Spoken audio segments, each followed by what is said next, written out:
At the 44th minute of the interview with podcaster Brian Taylor Cohen, Barack Obama confirmed that aliens are indeed real. Aliens are real. They're real, but I haven't seen them myself. Oops. That is, yes, here they are, so to speak. But I personally, this is Obama speaking, haven't seen them personally. He hasn't seen them. Now we need to explain why he hasn't seen them, right? He didn't want to. They're all dead. They didn't want to meet with him. Maybe they're racist. Who knows? So why hasn't he seen them?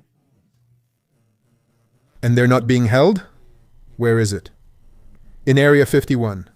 There are no underground facilities there. According to the stories of a number of military personnel, there are underground laboratories in Nevada in the desert. This place is heavily guarded. So Area 51, where all the objects are brought, as they say, which are of extraterrestrial origin, where they are studied. Well, there are a huge number of legends, but there is no concrete evidence.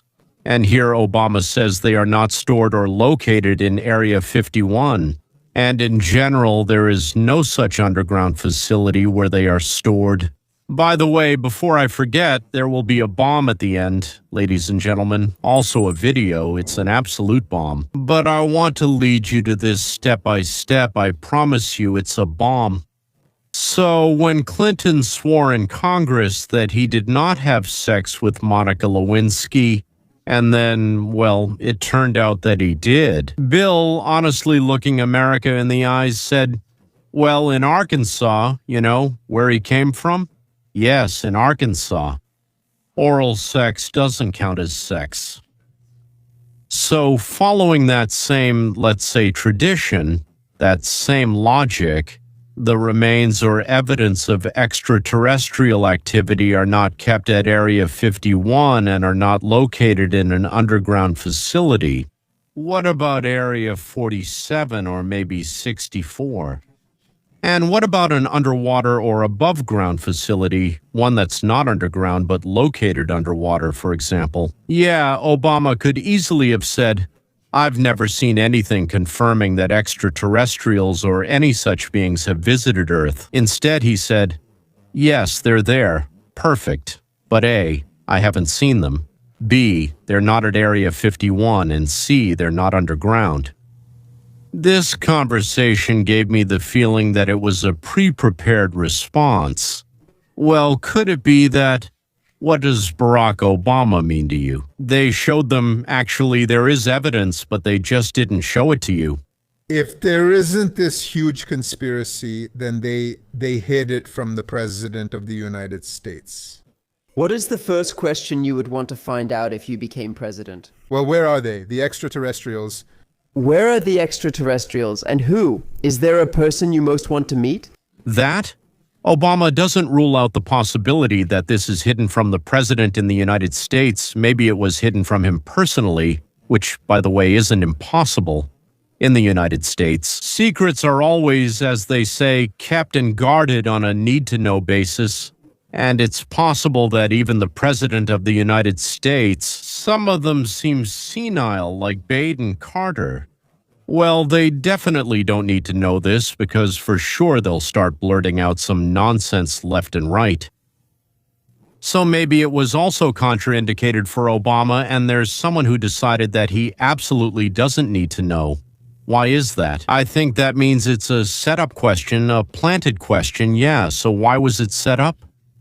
Well, we'll talk about it later for now. Why? I think yes, because the journalist who was supposed to, jump up and start asking a bunch of questions didn't react at all to, yes, they are real. Can you even imagine what should have followed? Like, how do you know? Who else knows? What evidence is there? How long has this been known? What technologies did they bring? Where did they come from? Have we made contact? So besides us, who else? Russia, China, Indonesia, who else is in contact with them? But there were no questions asked. Why? Well, a bit of history. The same question was asked to Obama when he was still in the White House. Well, just barely. It was right at the very beginning, a conversational interview with Jimmy Kimmel. As soon as I'm inaugurated, my hand would still be warm from touching the Bible. And I would immediately rush to where all those files about Area 51 and UFOs are kept, and I would look through absolutely everything to find out what really happened there. You did it. That's why you won't become president, because that's the first thing you would do. It's important. The aliens won't let that happen. You'll reveal all their secrets. You watched They strictly control us, you know. Many will study your expressions, your faces. Here, every nervous tick, everyone will notice and say, of course, well, did you watch, did you see, did you investigate? Oh, really? Because President Clinton said that he immediately went in, checked, and there was nothing there. Well, you know, that's what we were told to say. As president, he joked about it, and it was clear to everyone that there was nothing like that at all. That was at the very, very beginning of his presidency. And then suddenly, yes, they are real, but I haven't seen them. They're not at Area 51 and underground. There's no lab underground either. Yes. They were in the Oval Office, 3 or 4 pilots. These aren't the kind of people who make up stories. They said, all I know, sir, is that there was a round object that was flying 4 times faster than my F-22, and that's a very fast plane. And it wasn't something that, well, shouldn't have been there. It was round, sir. They saw, I mean, the 4 or 5 guys I interviewed, reliable people, great United States Air Force pilots and so on, they saw something they can't explain. But back to Obama, why did he have to bring up aliens in the conversation? Obama is very skilled with words, really skilled, and he doesn't make silly mistakes or blunders like that. For example, just a day later, Obama said the following: I wanted to keep the spirit of the Blitz round, but since this has attracted attention, let me clarify. Statistically, the universe's vastness makes extraterrestrial life likely, but the huge distances between solar systems make alien visits unlikely. And during my presidency, I haven't seen any evidence that aliens have actually made contact with us. In other words, his explanation was exactly what I thought, so I didn't continue asking questions. As you can see, both participants ran into the bushes, but still, why? The answer, ladies and gentlemen, will surprise you. I can give you just one word as to why they did this. So why did Obama do this? Actually, it's very simple. Epstein, yes, Epstein. The much-demanded materials about Epstein that the Democrats insisted on and claimed that Trump wasn't providing. These 3.5 million pages brought unexpected results.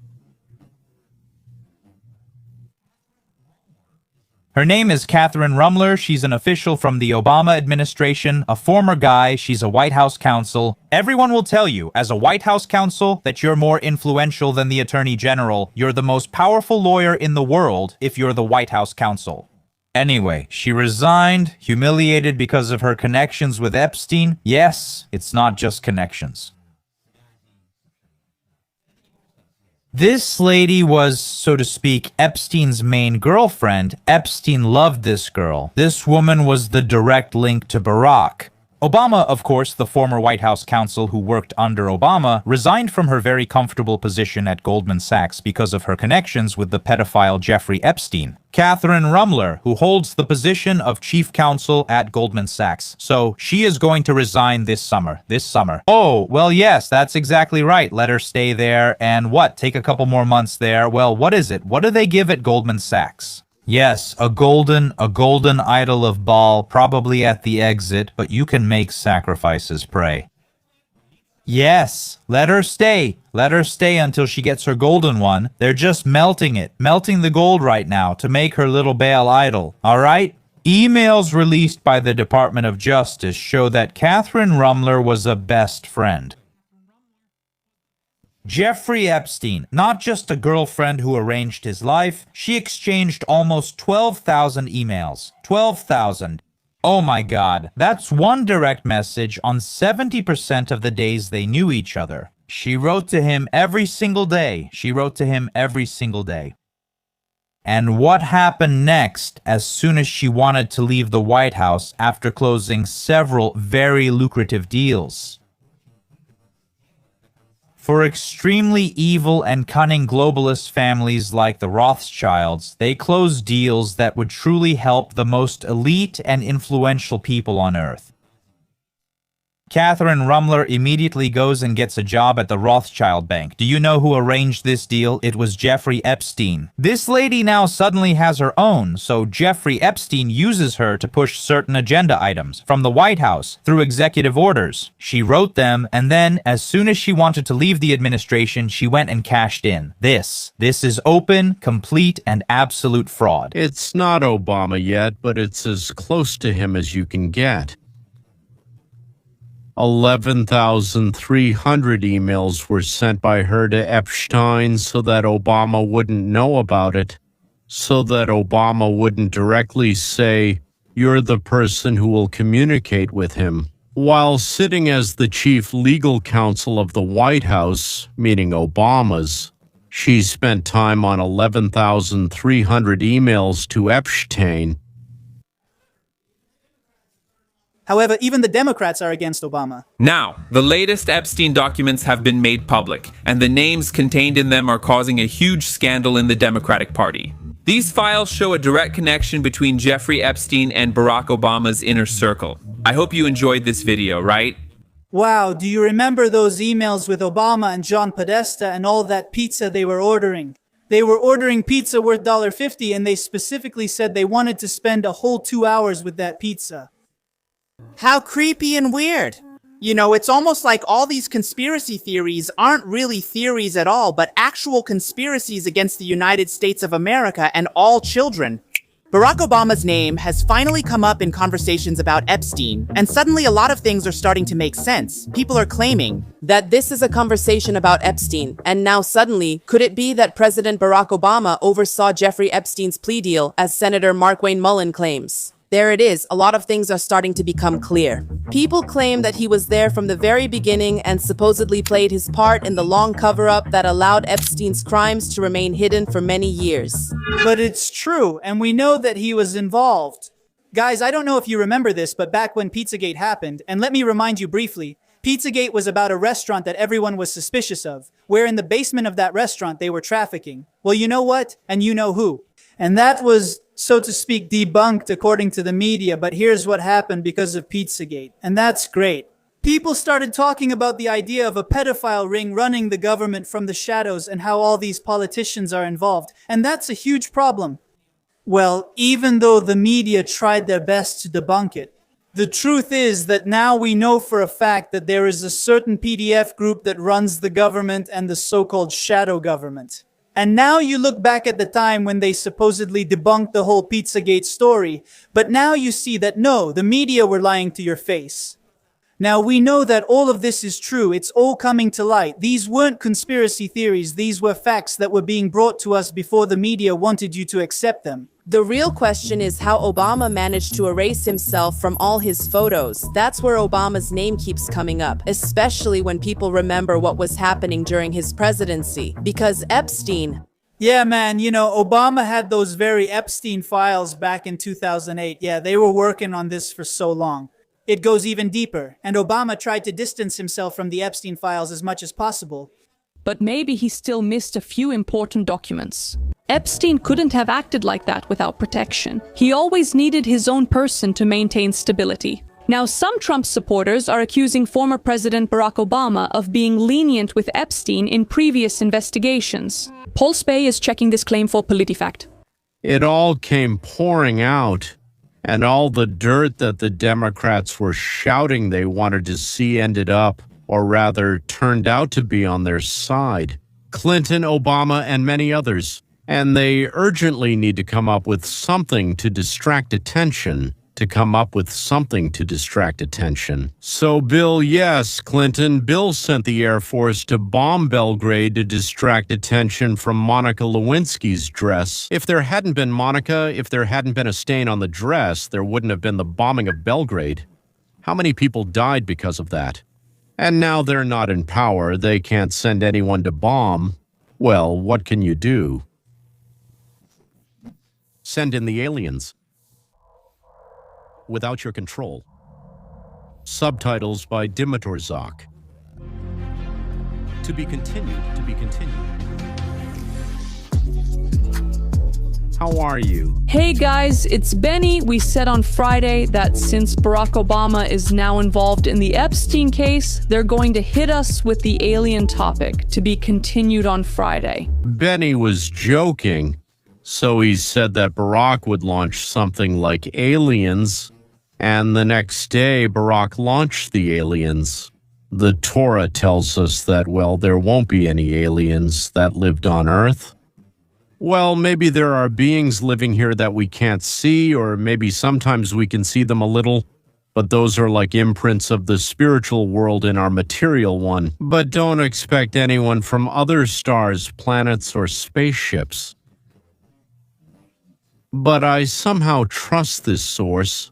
I trust Barack Obama a little less, but I trust this source a little more, Barack. Of course, he's trying to paddle in the water, hoping to churn butter, but he's confused it with milk, and I'm afraid that all he'll get is sour milk. And the Epstein case is creeping up on him and his party. I meant to say his team, but then I realized it's much broader. It's creeping up on the whole party, and it's getting closer and closer, more and more suffocating.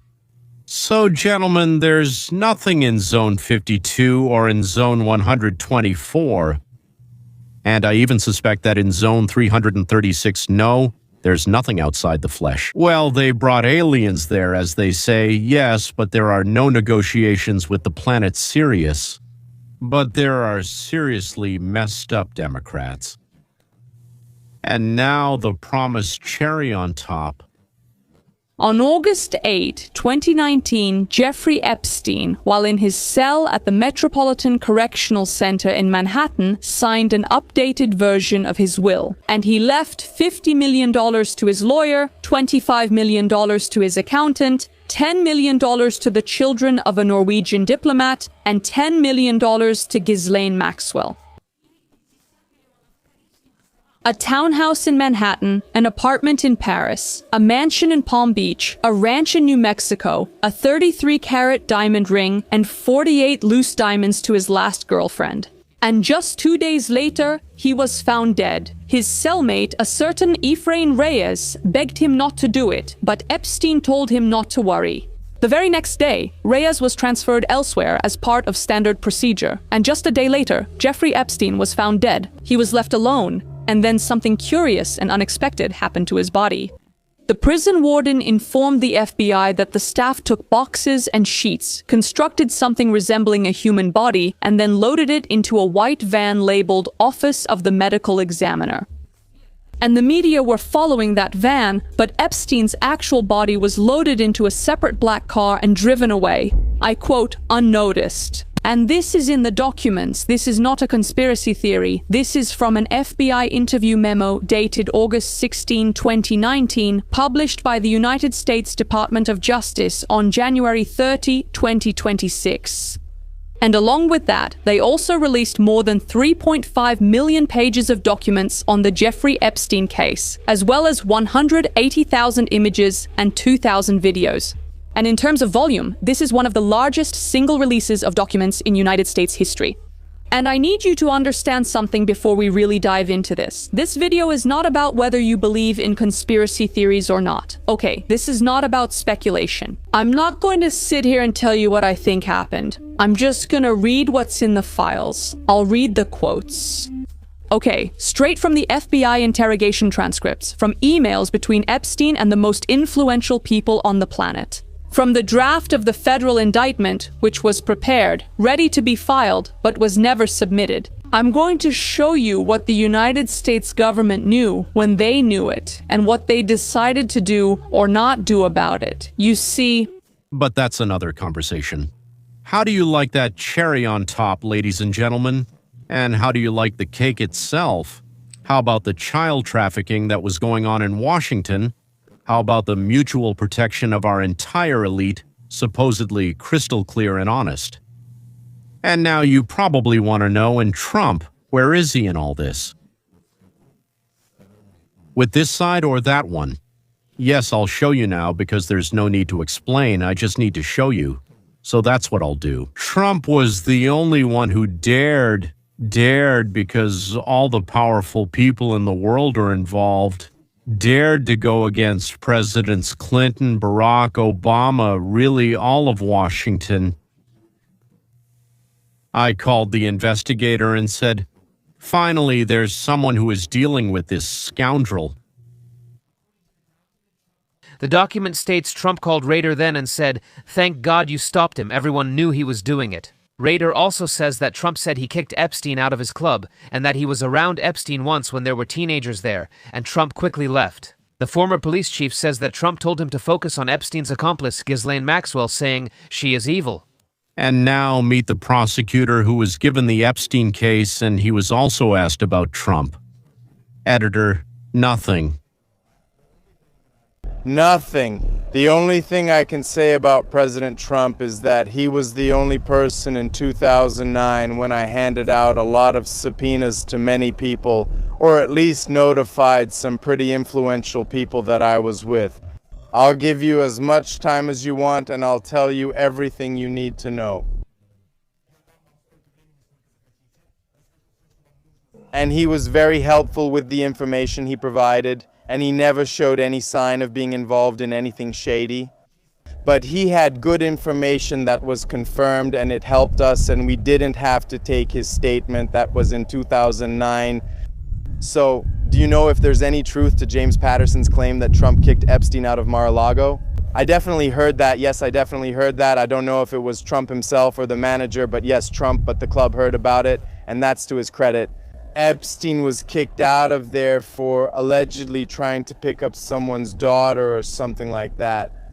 So, in 2006, Trump reported to the police that Epstein was a filthy pedophile, that he kicked Epstein out of his club, and that in 2009, he was the only one who responded to the prosecutor's call to help gather information about Washington's pedophiles.